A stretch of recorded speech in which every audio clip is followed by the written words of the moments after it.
Don't get me started on you talking about AI when you guys really don't even know how far away we are from AI just taking everything. One person being gone breaks the whole team down or the whole organization or department or whatever the case may be, then that's when American telecom service provider AT&T has confirmed that threat actors managed to access data belonging to nearly all of its wireless customers as well as customers of mobile virtual network operators using AT&T's wireless network. What the threat actors stole here are effectively call data records, which are a gold mine in intelligence analysis because they can be used to understand who is talking to who and when. a lot of the times people are saying like, oh, iPhone's the most secure thing. iPhones don't get breached. iPhones don't get hacked. And I feel like this just goes to show that, you still need to be making sure that your mobile device security is in place to keep you protected.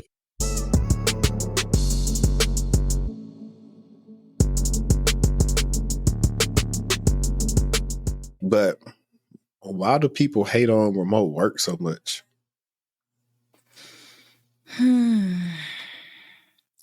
I would say some of the hate comes from people who want to live that life that they think people are living who work remote.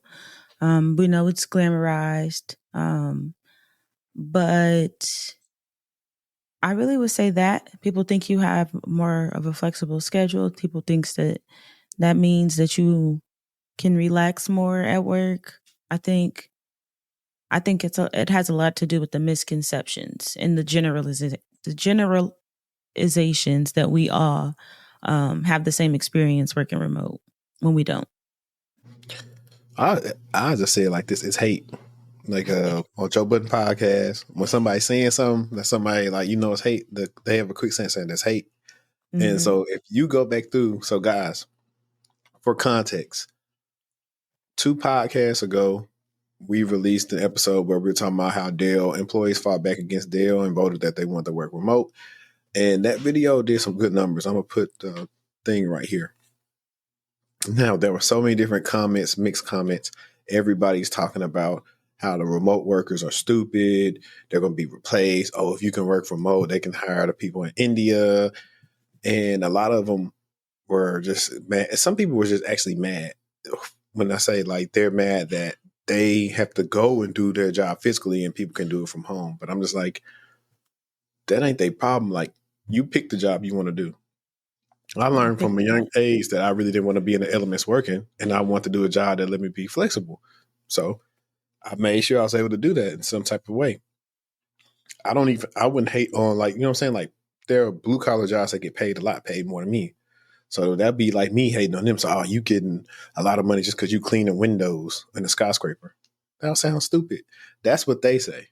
Oh, the people like us got to go to work and we do more than just hitting on the keyboard. I'm like, it's okay, fam. You can still do the job hitting on the keyboard. Just learn how to do it. You don't gotta hate. We didn't tell you to go pick that hard working job. And that's how I feel about everybody. And on the subject no, go ahead. I also feel like I'm just looking at my notes. They think that that everybody who works remote loves their job, or that's the misconception, or why so many people are just like, oh, I'm only working remote. I'm only looking for remote roles. But everybody that works remote doesn't love their job. They don't have flexibility in their job. And it doesn't mean because you work remote that your life is full of luxuriousness and glamour and ease, most importantly. So I think those are a lot of the misconceptions, especially within the tech industry. Yeah.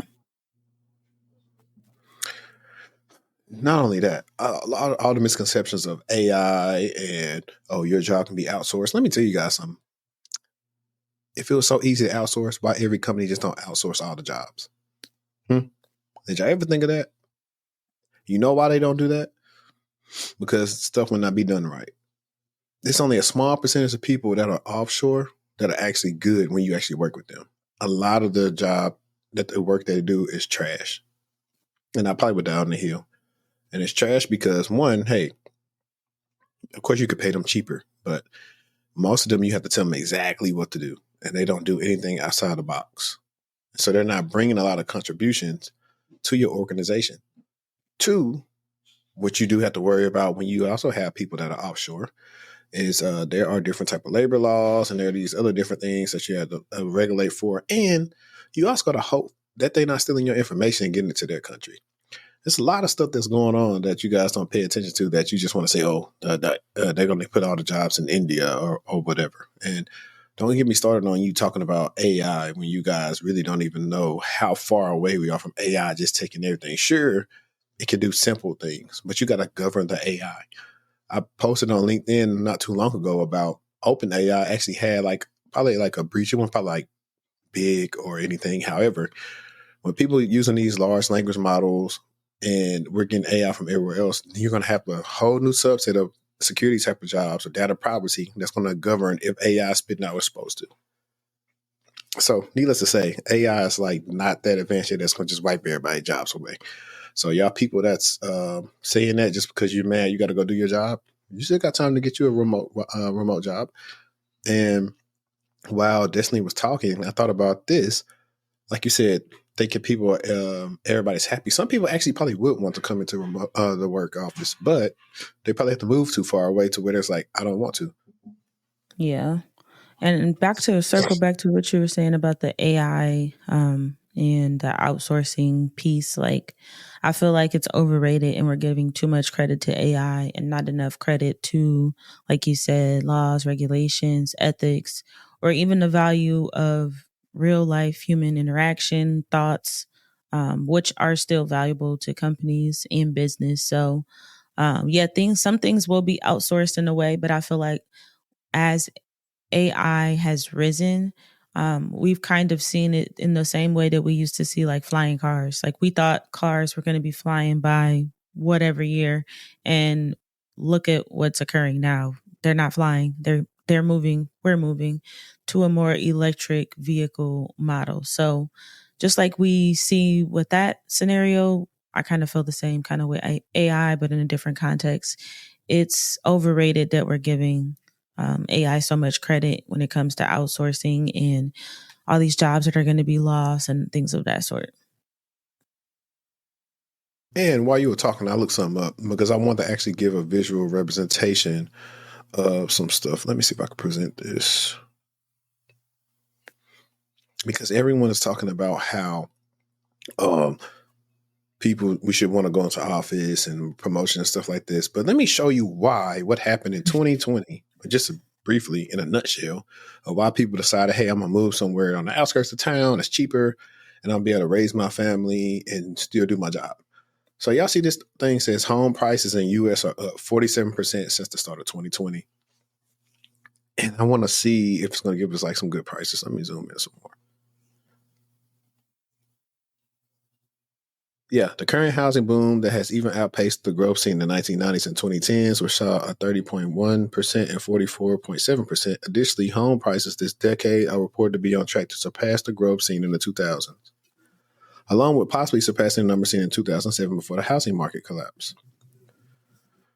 The National Association of Realtors reported that home prices continue to rise in the first quarter of 2024, with median prices rising 5% year over year to $389,400. Okay, dang it. I thought they had more for us. I'm going to stop sharing.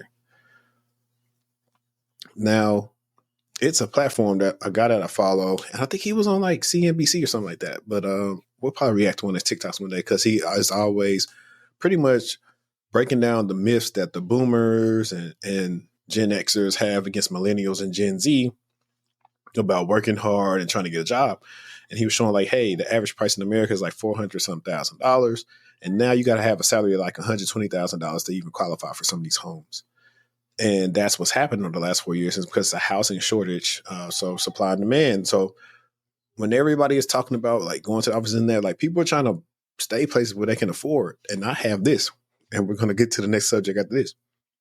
If y'all want people to come to the office, pay them enough to stay by the office. Pay them enough to have a really big house or a modest house close to the office in proximity, and they probably come in the office.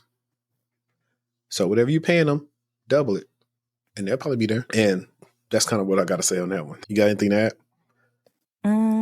I think that they're not going to pay them, and I think that they should just chill and relax.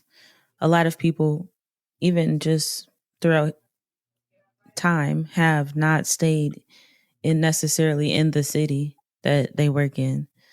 I even know, if I think back to just even like high school, none of the teachers stayed in the city. They were all from neighboring cities. They were all commuters. So, I mean, that's just what it's been. But things have changed. Prices have hiked up. So, inflation is real. Welcome back to the TechTual Talk podcast. I'm your host, HD, and we got our co-host here today. Cyber Shorty. All right. And we are back with another episode of tech, business, pop culture, whatever you want to call it. We cover everything that could be relative to the show and things that's been happening, whether it's been on YouTube, Blind, TikTok, LinkedIn. It's been a lot. So we got some good topics today for you guys, and I hope you really want to rock with us. But if you haven't subscribed yet, hit the subscribe button, hit the bell icon. And if you're listening on Apple Podcasts or Spotify, follow us and leave a comment. It really helps us out. But let's get back into the episode. Now, this is technically so that's last week. So I didn't watch Divorce in it. No, I'm lying. I haven't finished Divorce in the Black. Same. I have like 20 minutes left. I've been watching it. Yep.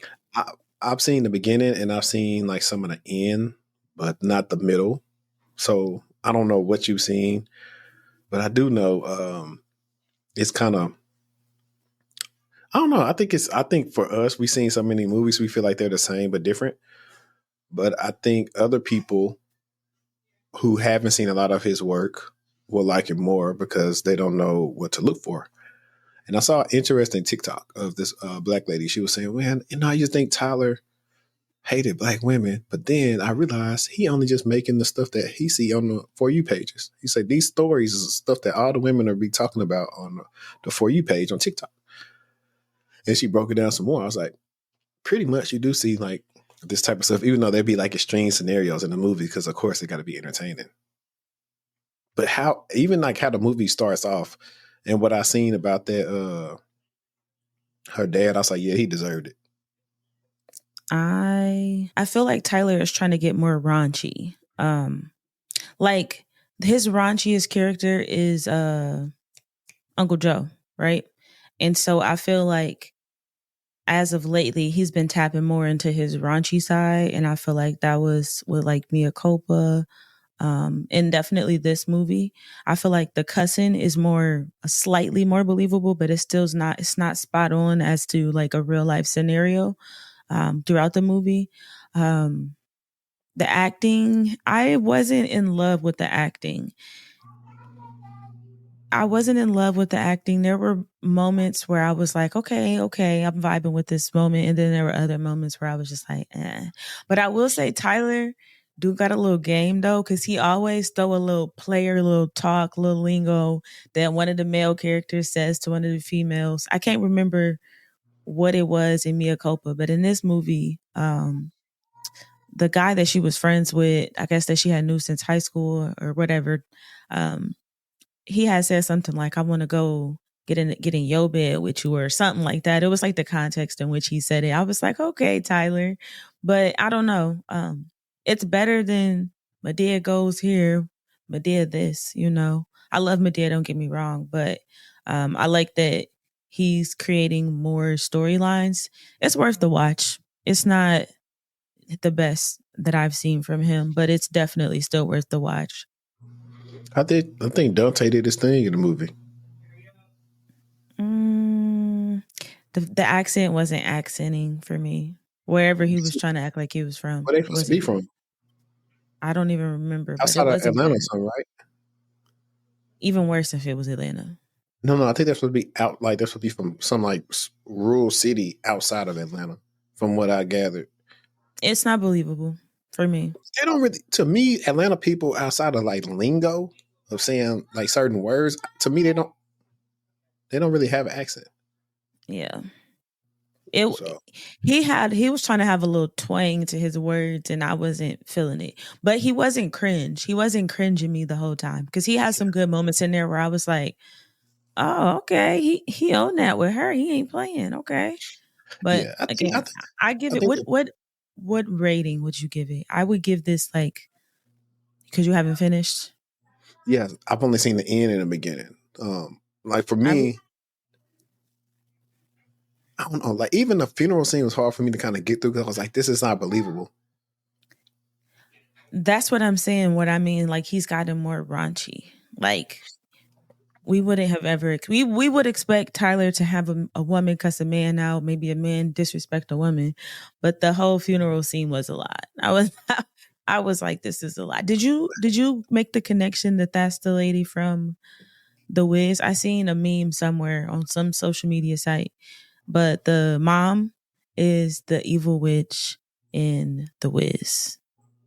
Which mom? You talking about the mom of the Bertrands? Yeah, Okay. yeah. I watched The Wiz. I've seen The Wiz. I haven't watched it. So it's like I watched it a couple of times. But I mean, to my credit, I don't really care for the Wizard of Oz either. So I mean, hey, No, it's not. It's not. No, it's not a comparison of those sorts. You got to check it out no, I've seen it, but I'm saying I haven't. You know how a lot of movies I've watched like in depthly. Like multiple times. it's like when Yeah, I've seen it, when I saw it, I was younger. I didn't really care for it that much. As I'm older, I probably would like it, but then I still probably like they was really letting them get this off. I That's how I like the do a lot of these second shows. half of it. But yeah, I'm like, if you're gonna say all this stuff about known killers, like why not have like police actually in your um church? Yeah, That's what I'm saying. That's why I don't find it believable. On top of that, still, your daughter's husband. So there has to be a level of, hey, you can say stuff without like just point blank, like shaming the man. Like you already knew, hey, y'all talking about they've been like that for years. Well, hey, y'all didn't step in and help with no male presence. That's how I feel about stuff like that when it's a small town. Y'all talking about the boys, but what did y'all actually try to do? it was so ghetto the way he was talking about him at that funeral. Like it was extremely cringy. I couldn't even believe it. I was Yeah, like, that's is why I was like, somebody? I was I trying was like, is hard to get somebody through that dreaming? scene, but I just like this don't even make like. But I'm not gonna lie, and we're gonna get off of this soon. But stuff like that do be happening. I felt the mom though. Oh, y'all thought y'all was finna help? Oh, okay. We don't need y'all help. I felt her, especially how he played her child in his casket in the church. I absolutely felt her. It was just that was a lot. And the fact he know that his daughter's with a people with crazy family, and he put her. See, this He the did. thing. He He did. put her in the position of that because knowing they gonna blame her, thinking that well, you knew this was gonna happen when that's not the case, Mm-hmm. and so he should have known better. And Tasha mama, she should have got slapped down too. Her mama was. You know what's crazy is he put her in there, and something about that movie gave me. What's the movie called with Journey Smoke? Just Journey Smollett, Eve's something about Obsession that. or whatever. No, Eve's Bayou. Something about that movie gave me Eve's It Bayou. I is. can't It's the like, background of it because yeah, they was like in the rural, like I think Louisiana too, and East yeah, Bayou. yeah. I agree. I agree. Um, so let me let you get into, I guess, one of your articles. All right, so let me get one pulled up. 1 second. Okay, so I want to talk first about the Apple situation that is currently going on. Share my screen. Okay. So, Apple warns iPhone users in 98 countries of spyware attacks. So, Apple has issued a new round of threat notifications to iPhone users across 98 countries, warning them of potential mercenary spyware attacks. It's the second such alert campaign from the company this year, following a similar notification sent to users in April. So Apple, the notifications were sent out Wednesday, and they did not disclose the attackers' identities or the countries where users received notifications. Apple detected that you are being targeted by a mercenary spyware attack that is trying to remotely compromise the iPhone associated with your Apple ID. And then I believe it provides the Apple ID. And so that's basically the warning that any affected customers will receive. It says this attack is likely targeting you specifically because of who you are or what you do. Although it's never possible to achieve absolute certainty when detecting such attacks, Apple has high confidence in this warning. Please take it seriously. So it was sent out to users in India, and it looks like in October there were some similar warnings sent to some journalists and politicians also in that country.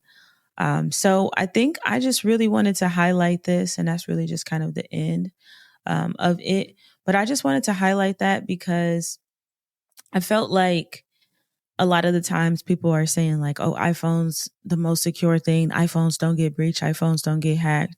And I feel like this just goes to show that, you still need to be making sure that your mobile device security is in place to keep you protected. I think it's interesting that they said, what's the warning again? This attack is likely targeting you specifically because of who you are, what you do. That is so open ended. Like, what does that mean? Because I work at a company that's putting me at risk, or like Yeah, what does that mean? And it's they just, won't it's say just that explicitly, So I just feel like that's a little sketchy, a little bit. yeah, that's exactly what it means. I mean, I've been telling people for years, and I think when I first made the channel 4 years ago, I did like cybersecurity awareness content, and I was talking about how this is for the people who thinks Macs can get viruses and stuff like that. And I was like, I see it all the time. Like you can get it. Definitely. It's just easier to control because most of the time the updates are coming out at the same time. It's not like all these different variants of Mac OS out. So no, Oh, I you got one you more are told. thing. Yeah, go ahead. I forgot to say what a mercenary spyware attack is, for those you don't know. So it's basically like it's when someone hires someone smarter, maybe a company, a government, or even some other criminal to break into basically the systems and install spyware on another company. And so once that spyware is installed, they're obviously monitoring what's going on. And then they're basically just reporting back to the person that paid them, hey, this is what I found. So that is essentially what was allegedly going on with the iPhone users who were receiving those notifications, to break that down a little bit. So again, to reiterate, a third party hires a bad actor to perform on their behalf against whoever the target is. And then that third party comes back and reports to the person that hired them and says, hey, this is what I found. Let me see which one I wanted to go into. I think this is actually pretty a good topic. And I got to find a screenshot to talk about this because I posted it on my story. But this topic is: should you use your personal funds to pay for company travel and get reimbursed, or should you use the company credit card?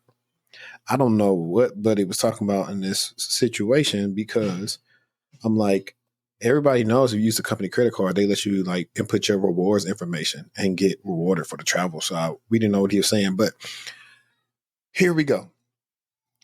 He says, pay for that company trip yourself. If your company gives you the option to pay for your own company related travel and be reimbursed, do it.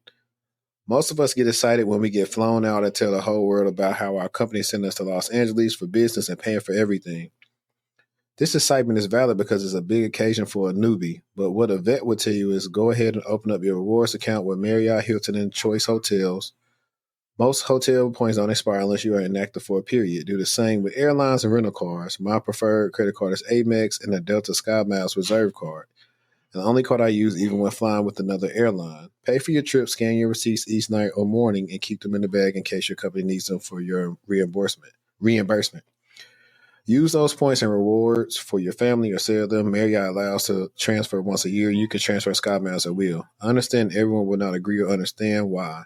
However, that is why you should start learning the benefits early and develop the ability to control this aspect of your career. No different than saving versus investing. Only investing has a limited potential for gains. I felt like this whole thing was stupid. I think no, I think you should follow what's in your corporate policy in terms of how you should be paying for corporate travel, because that'd be a dumb reason to get fired, because they will fire you over something like that. And at most companies I know, you can input that information and your rewards information. So you are still receiving, the perks. You're still getting the points, whether it's hotel, rental, airline, whatever it may be. You're still able to like input all that information again. So you're able to receive, what you would normally receive if you actually paid for it. So follow what's in your corporate policy. That's my advice and my thoughts on it. Yeah, I'm just like the reimbursement really just doesn't make any sense. Like only way it would make sense for me is if he said if you have your own business, use your own business card to pay for all this stuff and get the points and then get reimbursed that way. But as your own personal money, no. Like when I go on trips, I'm typically using a company card, and then for if I know, hey, they want me to only spend $100 or something on dinner or something, and then anything outside of that, I am using my funds. I know last time when I went to Vegas, the stuff was higher because I was in Vegas. So whenever they asked me something, say, hey, I was in a conference for Vegas, and this is like why food was high, whatever. I was trying to at least for breakfast every day. Breakfast and probably like dinner, I ate really good. But I was like, not on my own dime. Like other stuff we did on our own dime was like, what did we do? We went to Tao for like the beach party or something. We went to that's why I got to go back and see Eddie Griffin. That's Eddie Griffin, a funny dude. And we did karaoke. We did karaoke inside of so where our we did karaoke too when we went. Where y'all did it at? Don't even ask me a question like that. We were in Vegas. I don't even remember. We did it at this. It was like inside though, like a little room. Like it was like a little lounge to yourself though. Ours is like a kind of like a karaoke section, kind of in a sense, like it's a Yeah. room with Yeah. TV, and they got the tables. I want to say the same spot like we. So,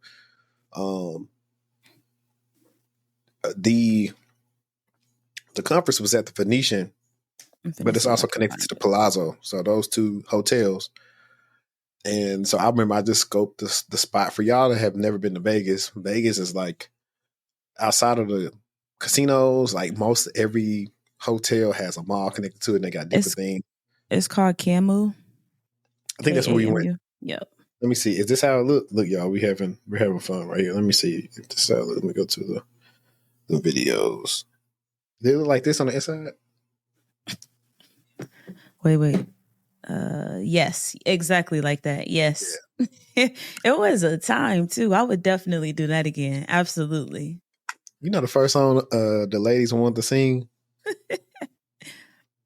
Pound Town. We had fun. I don't remember a lot of it, but it was a time. A time was had. Yeah, I think that was the last night because like we left the splunked through like a really big party. DJ Jazzy's Jeff was there on the ones and twos, and they had drinks and stuff. And was he good? I mean, I'm sure he's a good DJ, but he was cool. But I wasn't there that long. I was doing something else, and then I came. Then we left there. Yeah, it was a good time, I must say. Now, let's get into, because all the stuff some of the stuff that I put in here kind of goes with one another, but let me cover this AT&T breach room. Wah, wah, wah. Literally. So, if you guys don't know, we covered AT&T's breach about 2 months ago. And at first they said something happened where they got some information from a third party. And I need to listen to Darknet Diaries because I'm trying to see if they're going to draw the parallel is from 2 months ago, was that actually Snowflake? And we found out about Snowflakes recently, like a couple of weeks ago. All right.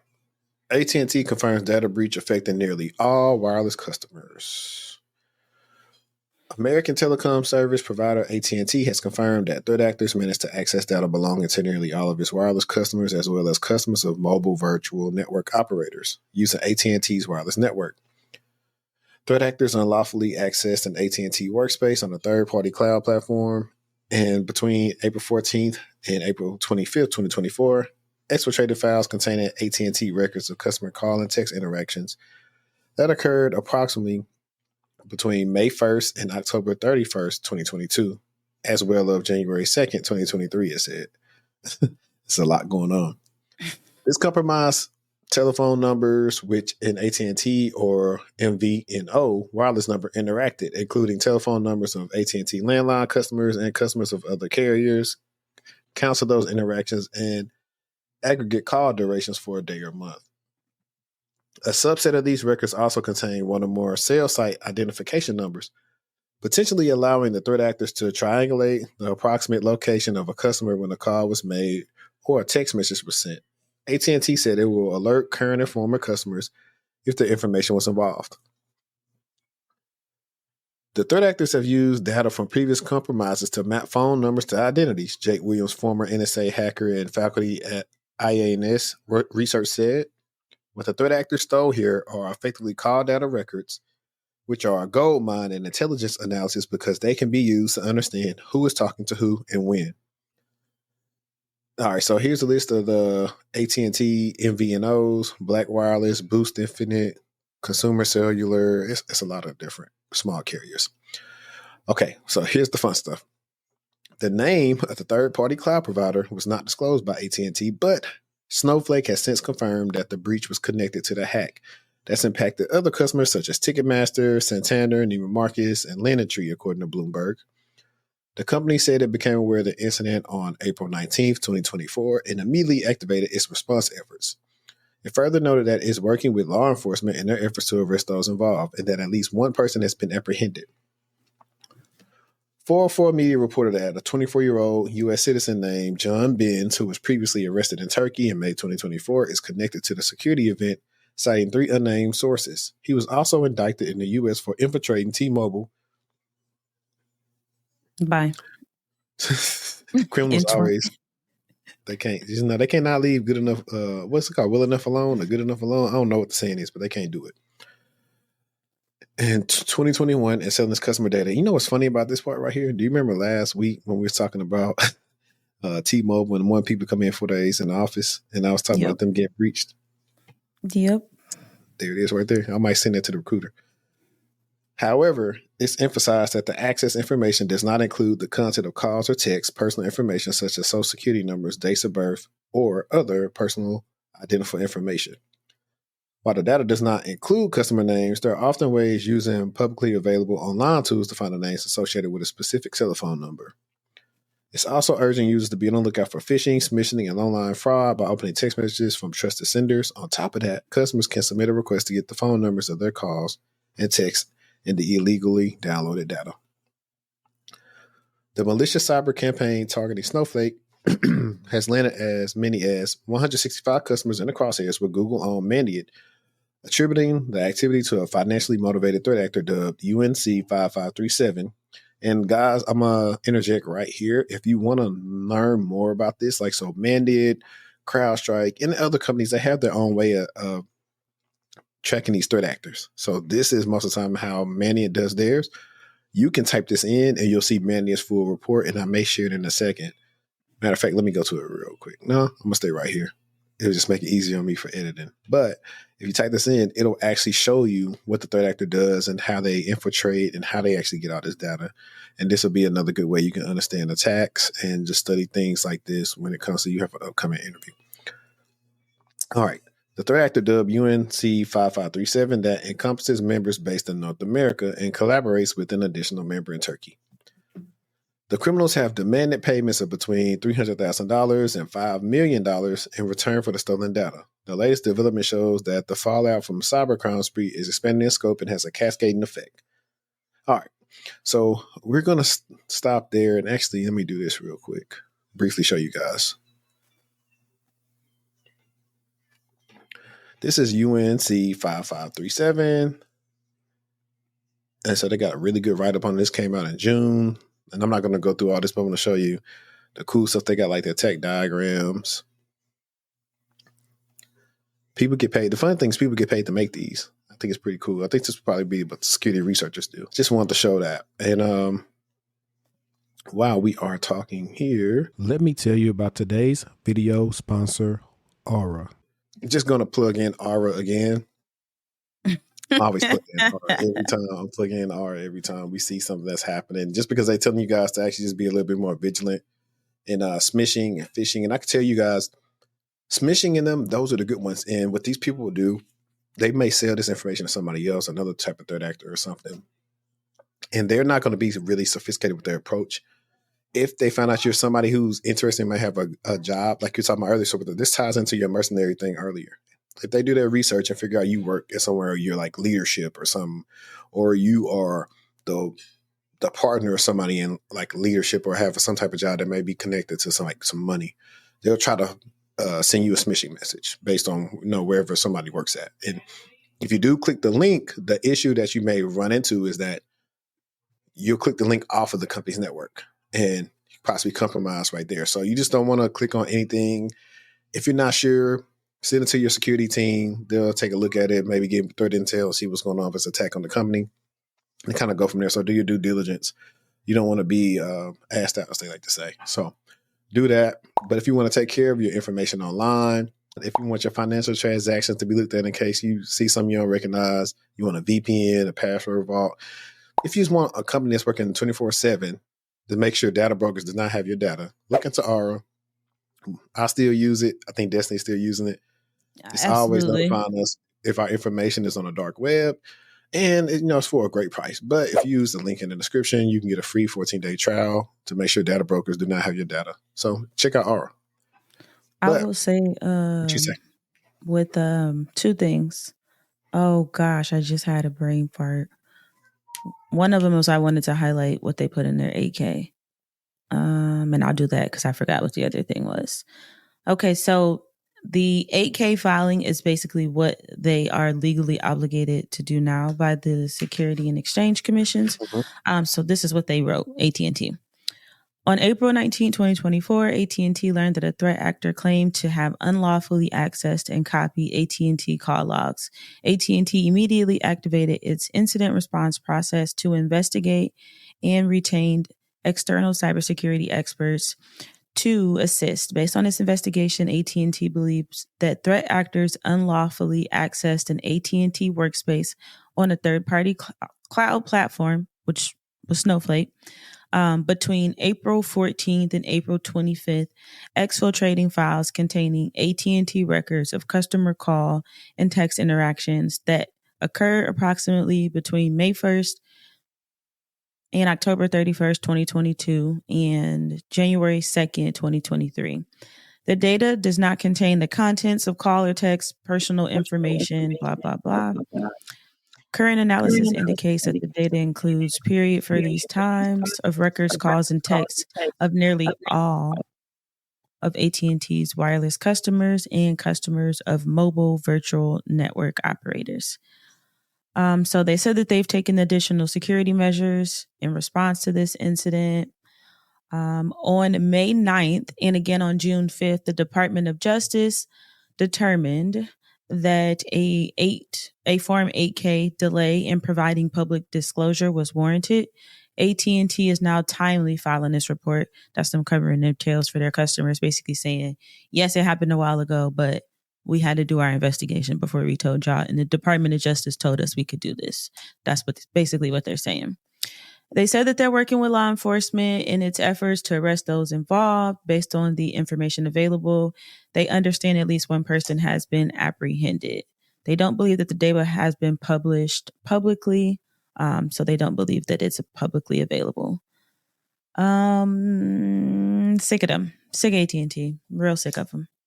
They got to do better, for real. They got to do better. This was not the first incident that happened this year or even last year. Yeah, and I've but been an AT&T ride or die. They break my heart. It's on them a lot, but then it's like on Snowflake. Like, how do people get? Like, I haven't even looked more into Snowflake yet, and I gotta look more into that. So it's into them, but they also have to do these frequently, I guess, like risk assessments and everything else with these third parties that have all their data. And if you figure out that something they're doing on their end that's not gonna keep you guys safe, you're only strongest at your weakest link. And Snowflake was the weak link for hundreds of companies. And even the fact that Snowflake was gaslighting their customers after it happened, they were like, nah, that's on y'all. No, it was on you. Yeah. Yeah, it's crazy. I know, like, like Neiman Marcus found out like 31 million email addresses got leaked. You know what I'm saying? 31 mil. Crazy. It was like, dang, I'm just over. I don't know what's that 50 cent mean. I want to see if I can find it. What you talking about me for? I think what I was gonna say was that they keep saying nearly all. So if you have AT&T and you're listening to this, nearly all, meaning you too. What I was gonna say is, remember when I texted you the other day, we were talking about this, and I said, it's not if your data will be compromised, but when. Just like we say that in the cybersecurity industry about companies, it's not if you'll be breached, but when. And that's why you just have to make sure that you have your protection in place, so that if something is exposed, that's your personal data, that at least you can be notified promptly about it, so you can put in some security measures, maybe locking your credit, for example, being more mindful of your bank transactions, getting a new debit card, sometimes getting a new account if needed. But yeah, insane in the membrane.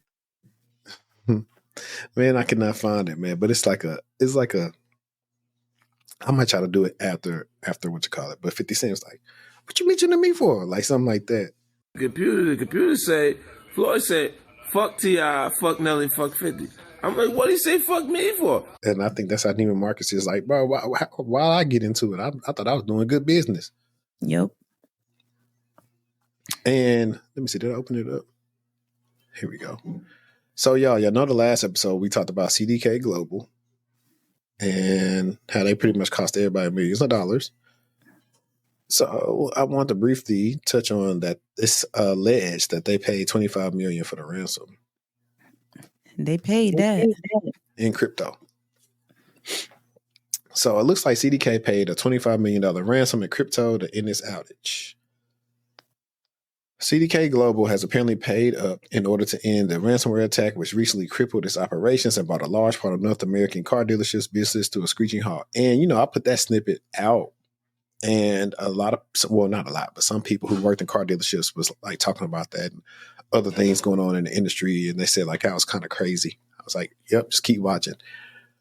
Citing multiple anonymous sources familiar with the matter, CNN claims CDK has paid attackers $25 million in cryptocurrency to unlock its systems.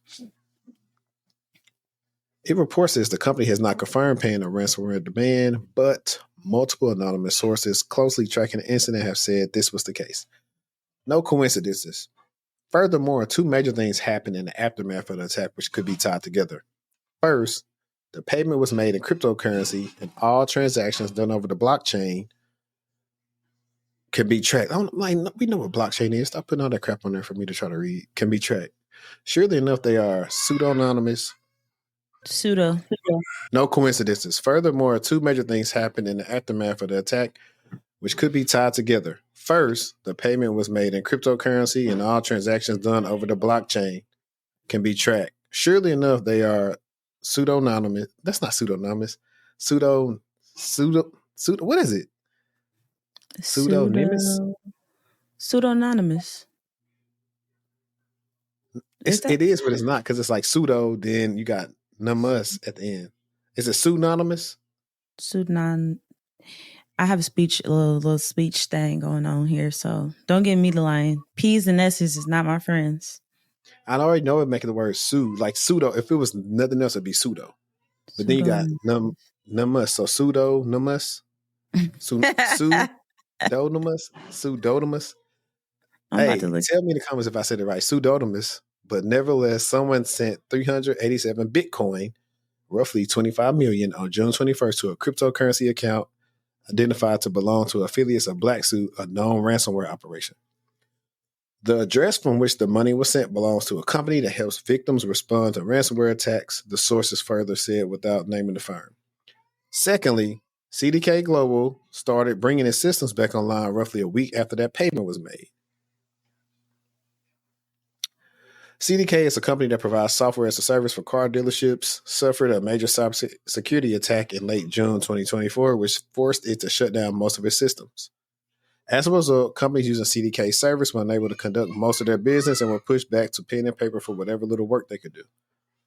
Law enforcement agencies around the world do not encourage victims paying ransomware. Okay, so we already know all that fun stuff. But 25 mil. They got in that bag. They paid that bag to get that business back operating. I'm just curious for anyone in the comments on what life is like. How can you trust that they're not going to come back, or that they haven't established a back door, or whatever the case may be? That's just my only concern. Like, I'm happy that they were able to get business back up and running, but just paying the ransom just kind of makes me feel uneasy, because they could come back. Or what if they just re-encrypt your stuff? Like, it's just too risky. I want to know what life is like on that back end side after you have recovered from the attack, and you're starting to resume normal business operations. Like, are they going to switch platforms? What's going to happen? What's going to happen so drastically to make them and their customers and business partners and stakeholders feel confident that that's not going to happen again? That's just a thought on my head. I had to get out. I'm not understanding. It's really crazy. I don't know.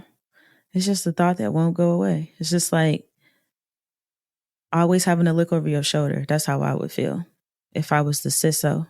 I don't know. I'm not the CISO though, but if I were, I would definitely, that would be something on my mind. Like, how do we know that they're out for good, guys? But yeah, something to think about. Right. So what I want you to get into real quick was your work from home, staying healthy and fit talking point that you wanted to touch on. So I think it's important. Like, what did we talk about last time? Being more intentional about, like creating a routine, to start your day or throughout your day, something that you can hold yourself to, getting up, eating breakfast, making sure you're intentional about eating lunch, and getting dressed for work. I also wanted to just highlight the importance of staying fit while working remotely. Well, one, you already aren't receiving that physical interaction with humans, whether you were in an office that was full of good morning, good morning, good mornings, or you were in an office where you guys were used to giving each other, physical touch, like hugs and, taps and things of that sort, fist bumps when somebody's doing good. So working remote, you don't really necessarily get that, especially if you live alone, you don't live with your family or, a significant other. If you don't have any pets, you do want to be mindful about your mental health. And one way to do that is to make sure you're staying fit and also eating healthy. So myself, I have been on a pescatarian journey this year. So it's July. It's been 7 months. For me, it's been really good. I've been able to see myself, shed a lot of weight in a short amount of time. I do also work out. I try to be intentional about going 3 times a week. And I'm a 6 a.m. workout girly. In the summer too, She's I a like to Pilates take princess, walks. y'all. I like to I do love my Pilates classes though, but I like to do something to be intentional. It makes my day feel better. It makes me have a more productive day. I'm by the time I come home from the workout, I'm woke. Even if I'm not awoke or awake when I get there, by the time I'm leaving, I'm up and ready to get my day started. So I think even just starting small things, start small. Start with a 5-10 minute workout, especially if you haven't worked out in a while. Don't try to necessarily push yourself to commit to, I'm going to go to the gym for an hour every day. That's a big commitment for someone who is just trying to start to change some of their habits. So I would say start small. Go for a walk. Even if you don't necessarily feel like going outside, walk around in your unit if you can, or around your little neighborhood if you want to be outside. There's a ton of things that you can do. If you have a stand desk, make sure that you're not sitting down all day. Stand up. I know a lot of people bought the treadmills that they're putting underneath their desk, and they've been utilizing those between calls and meetings. And things like that. Some people are on bikes. There's a ton that you can do. They got the little stair stepper things on Amazon that you can buy, or TikTok that you can buy. There's so many things that you can do to just be a more healthier version of you while you work remotely. And I challenge you to start and see how you feel, throughout the next month, 60, 90 days, and see if that's something that you want to implement into your routine moving forward. But that's my take on staying fit. And of course, lining that up with eating healthy. You will see the benefits of your hard labor if you do start to hit the gym more consistently and heavily, if you do change your diet as well. So I'm not saying be a pescatarian, but just choose more healthier options when available. Yeah, definitely.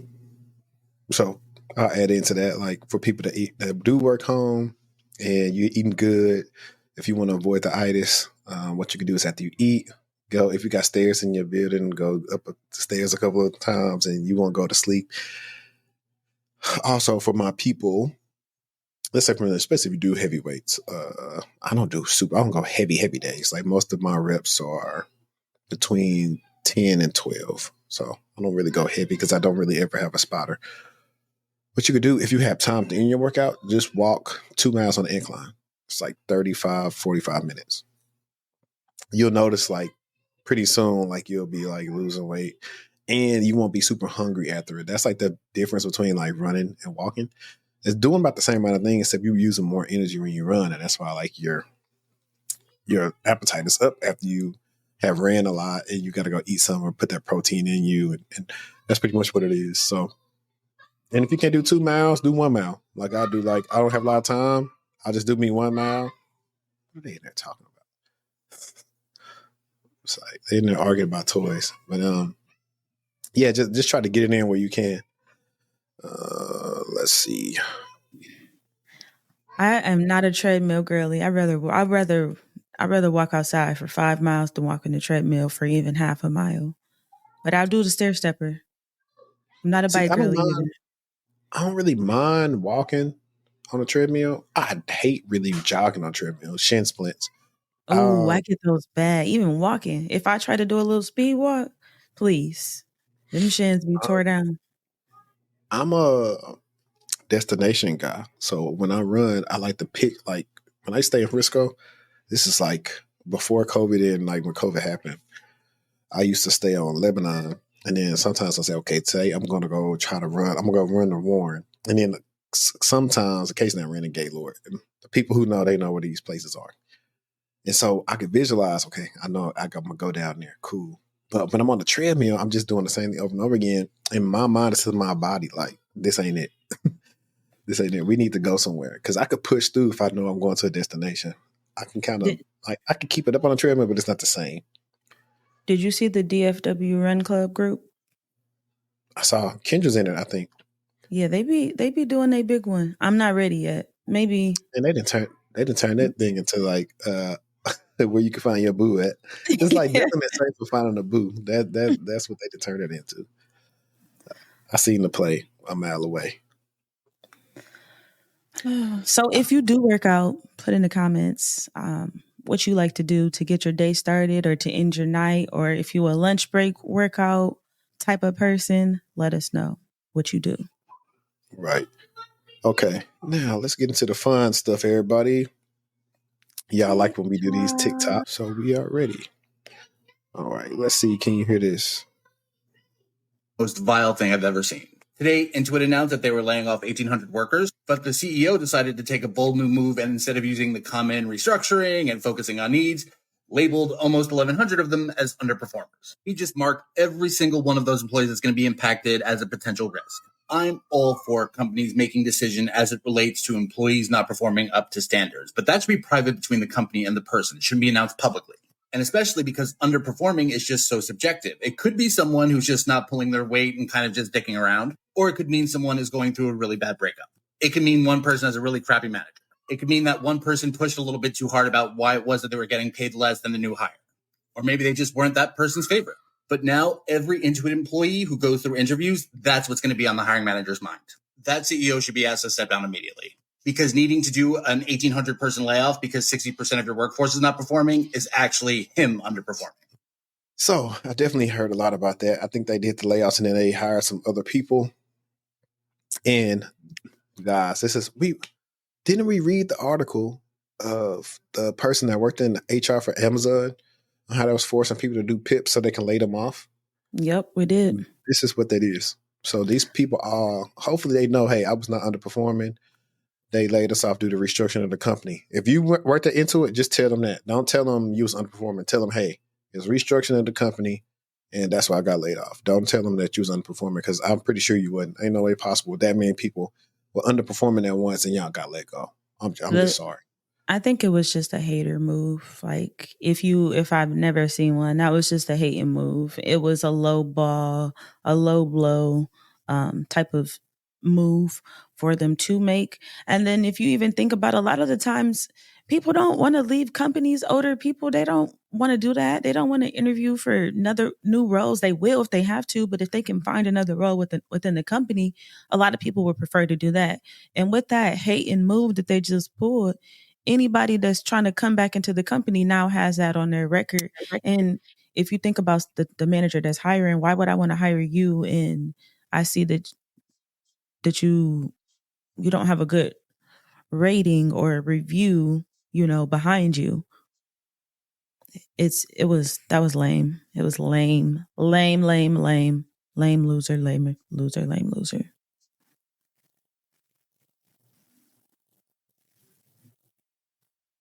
I think this is the one you wanted. Yes. So let's see what he had to say. It's interesting that a lazy coworker can continue to be lazy and no one says anything, but a hardworking employee might take one day off and everybody loses their mind. Been there, done that. Been there, done that. He right, because I know him back in the day. Matter of fact, I want to say when Zelly was born, I was on paternity leave or whatever, and this is when Dave was working at Opta, and he was like, "Yo, yeah, I definitely can tell you're not here, bro," because at that time that was pretty much my team, and I knew where everything was and made stuff happen like LeBron does, and I probably still could find that messages in our thing, because I don't really delete text threads or whatever.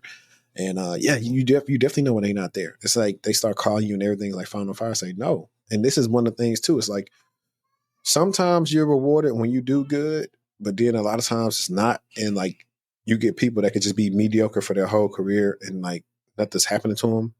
But because they expect more out of you, if you mess up, it's the end of the world. Yep. I feel like I've experienced that too. I haven't experienced that in tech, but I have experienced that with employers in other jobs, more so like customer service focused. But I think that it's lame and it reflects on leadership that y'all aren't running a tight ship. If one person being gone breaks the whole team down or the whole organization or department or whatever the case may be, then that's lame.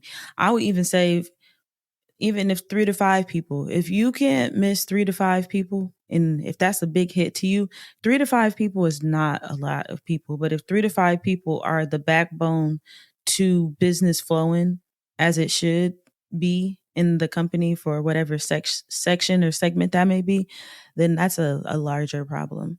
Because don't let all of them get mad. Don't let one other company get a hold of all of them. Don't let them be a good enough employer to where they say, yeah, do you have any other room for these other people that I know that's going to come in and put in the work? Nah, that's facts. Let's go to this one. I think is pretty fun. And purposes this is back on the cusp of getting degrees. Because there are a lot of nuances behind getting degrees, and we are here to educate the masses. So let's hit play.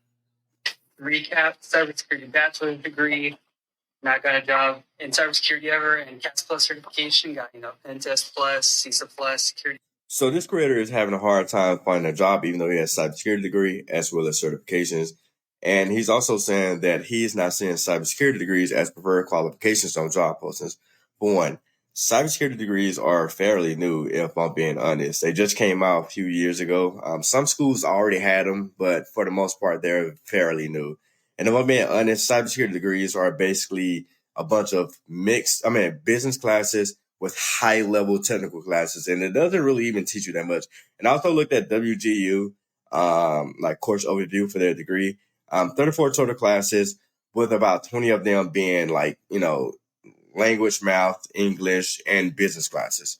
with high-level technical classes, intro to Linux, intro to cloud, intro to scripting, and stuff like that. So it's like, it's not hard to imagine why people have not necessarily been able to find a job after graduation from WGU, especially if they never had an experience. I feel like WGU is for people that already have the experience in this industry, and then they just want to have a degree because it's just like, oh, I have this degree to my name. However, when you have no degree, you have no experience, and then you try to go to WGU, it makes it a bit hard because WGU is very self-paced. You have like these Slack groups and stuff like that where you communicate with other people, but it's not really meant for people that's looking to make a career transition or don't really have as much, experience as someone that's going there just for the sake of the degree.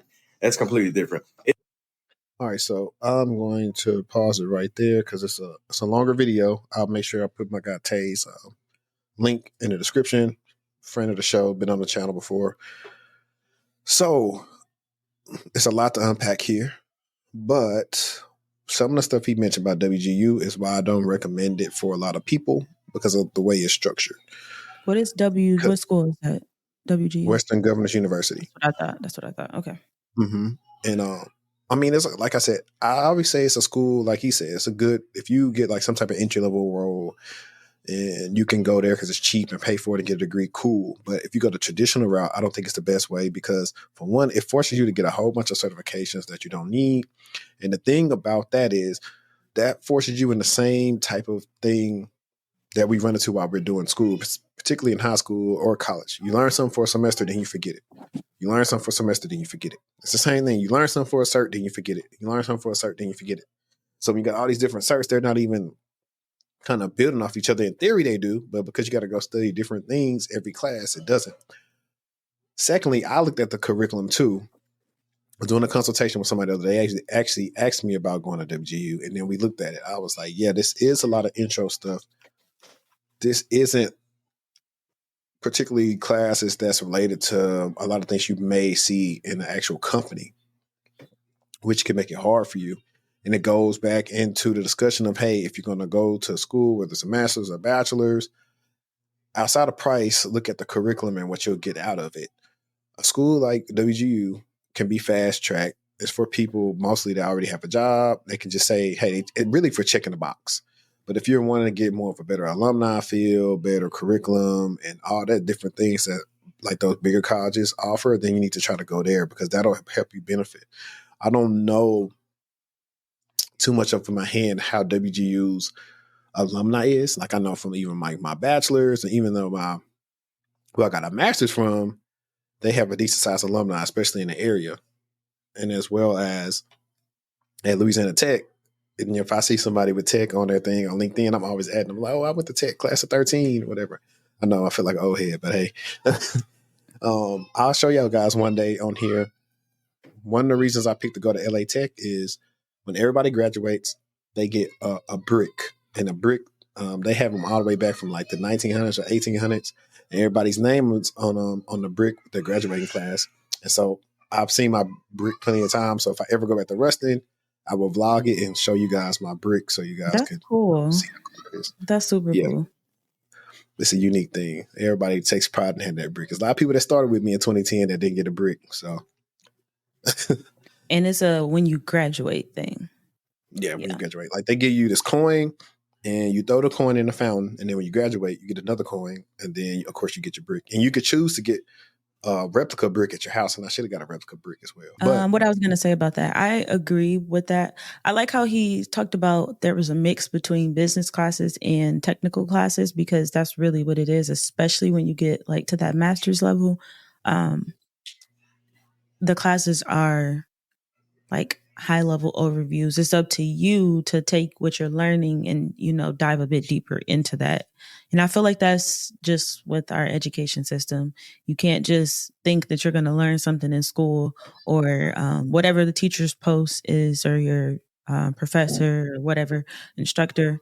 You can't just think that because you're going through this in class that that's enough for you to be able to, retain that information. You need to do more practicing, more research, more diving into that content in order to fully immerse yourself in it so that it is something that sticks with you and it doesn't go in one ear and out the other. So I like that call out on it as well. Getting an experience as early as possible is the best thing that you can do so that you can use that to build upon your next career opportunity of advancement. So definitely keep that in mind. I'm not saying don't go, but if you can, absolutely talk to somebody who's already working in the industry because they can look at those courses and tell you like, this is outdated or this is not even, a good bunch of classes that they're putting together. Like I know my brother, he's switching over to tech. And so I was helping him look at the courses that his school and stuff like that offers based on what I see that's happening in the industry or, skills that employers are looking after. Yeah, and while you were talking, you probably can see in the bottom of the thing, I went here so I could show people just this. We like to show and tell here. And this is not to tell you to not go to WGU. This is just to show you something. So here's the cybersecurity degree. 34 Okay. So courses. yeah, here go the general stuff that you typically take in the. This is a bachelor's. Yeah, this is the bachelor's. Okay.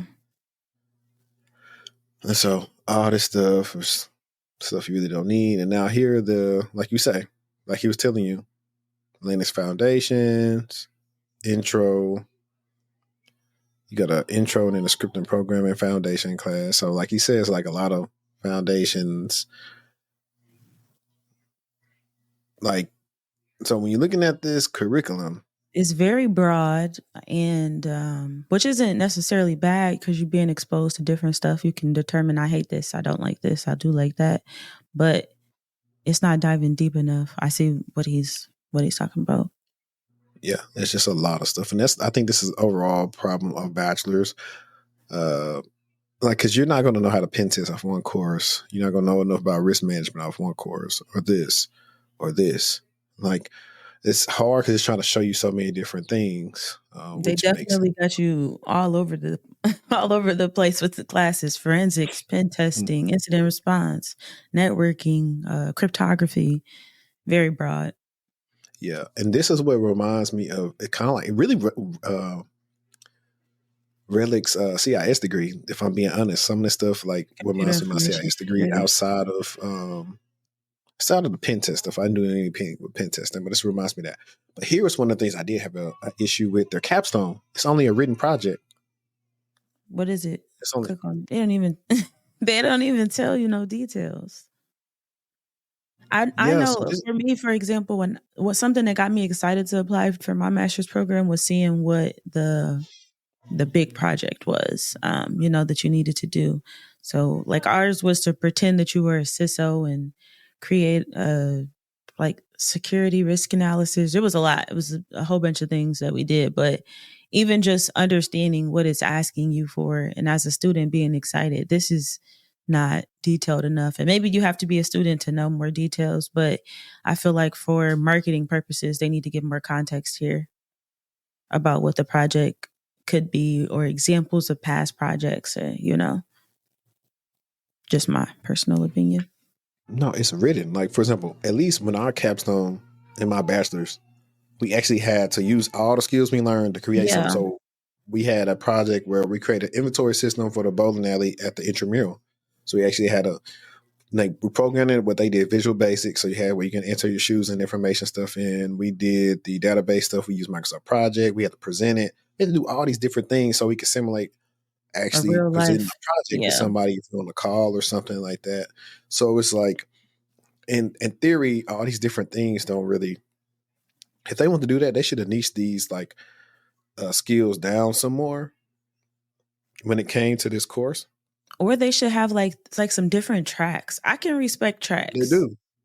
They do have different tracks. So if I go back real quick and let me zoom out. They got computer science, they got cybersecurity, data, like they have different stuff. Which one was that? The cyber and information assurance? And information assurance. It was still just broad. Like, cloud computing, like I'm guaranteeing this information assurance and IT wouldn't have a lot of overlap. Yep. But yeah, like I say, guys, I would advise probably doing this. Like, if you want to get the college experience, go to college. If you get a job and you just want to get a degree, do WGU, because at least it's going to give you that degree checkbox.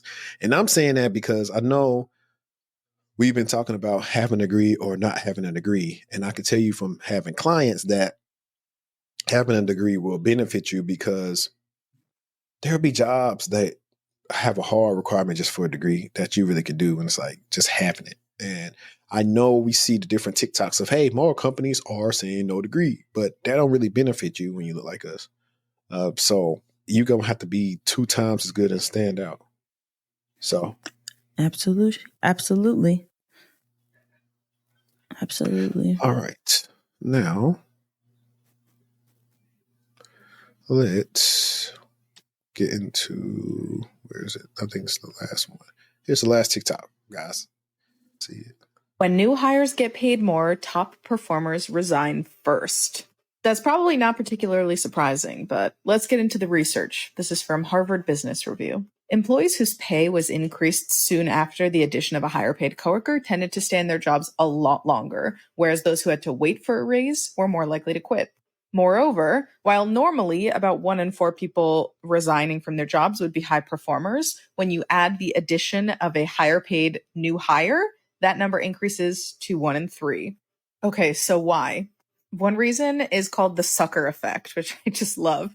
Basically, that you are reminded that you're a sucker when a new person gets hired that gets paid more, that you are out here at this job working more than you're getting paid, that you are being undervalued. And it can be easy to forget that on the day-to-day, but when someone new comes in and shifts up the pieces and reminds you about the market and that you can get better jobs elsewhere, that you're being taken advantage of, you're like, oh no, I'm a sucker, I got to dip, which I just love.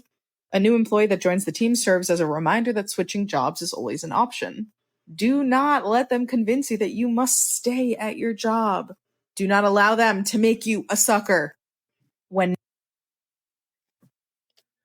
Yeah, you see that a lot. You definitely do. Like a ton.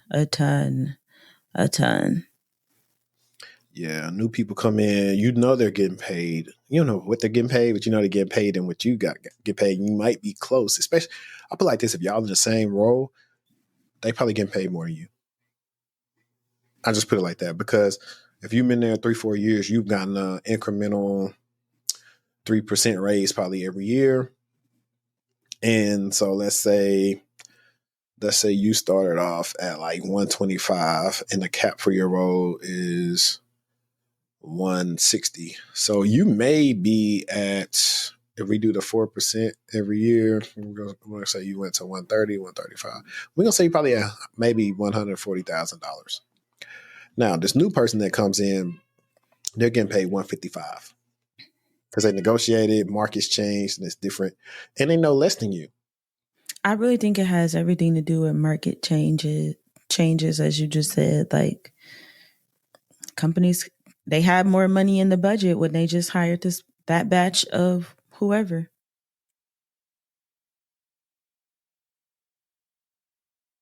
I feel like it's important to also acknowledge that, for sure.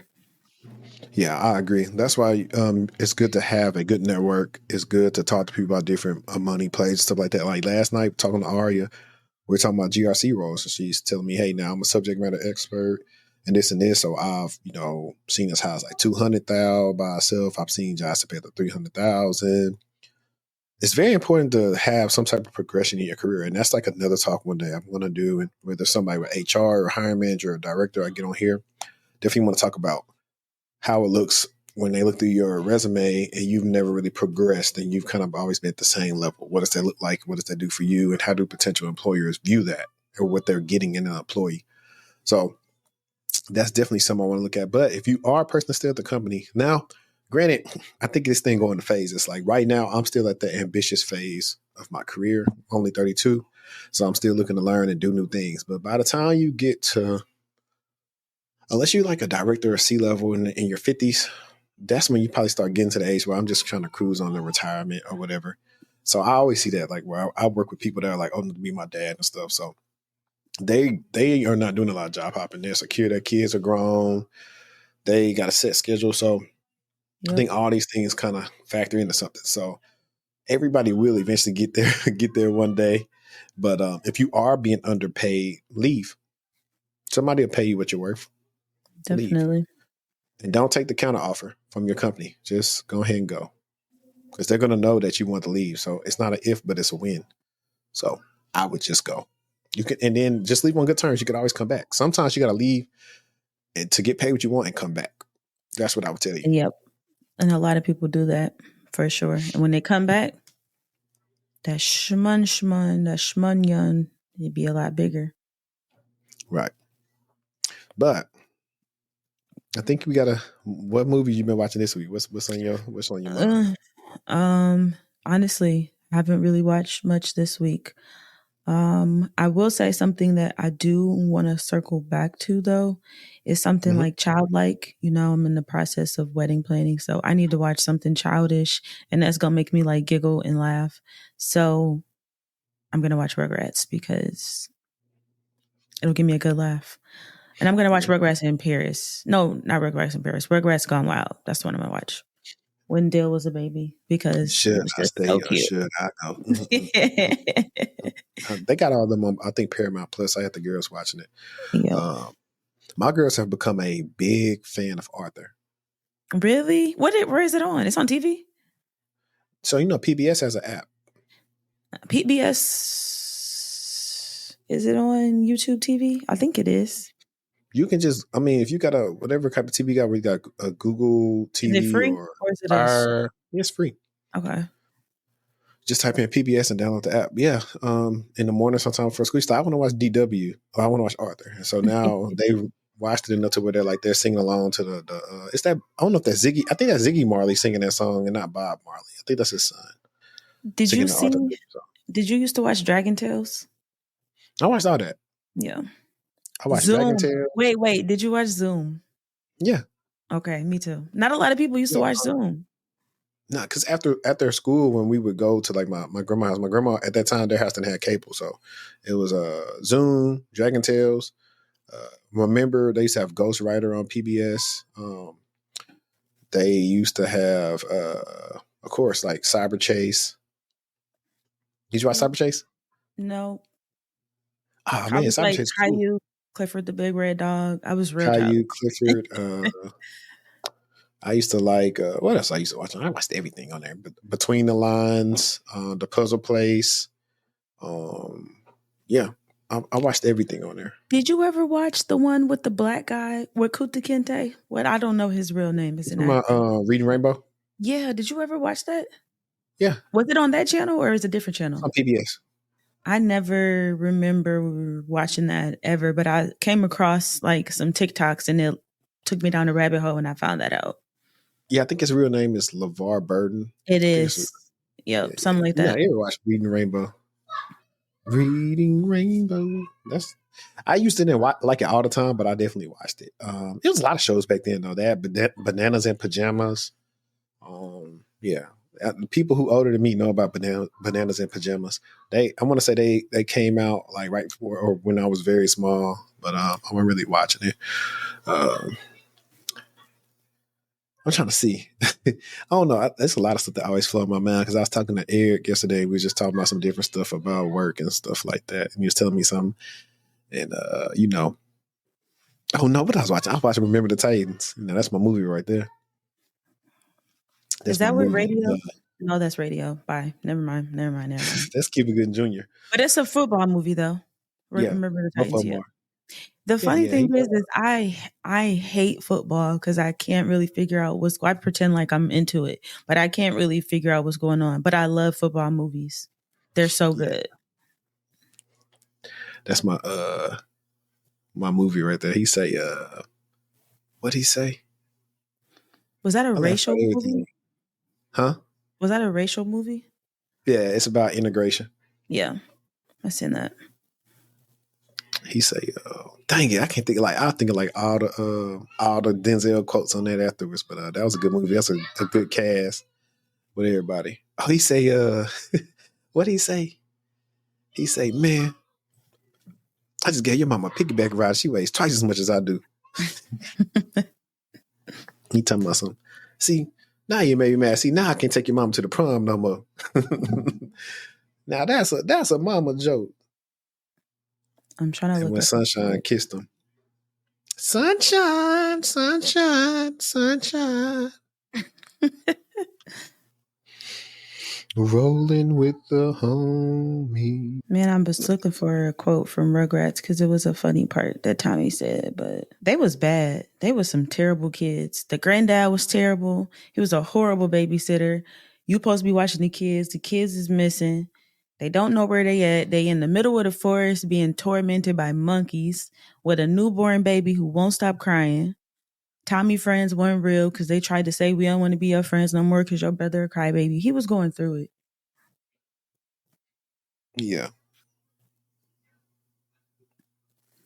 Wait, it's not Rugrats Gone Wild.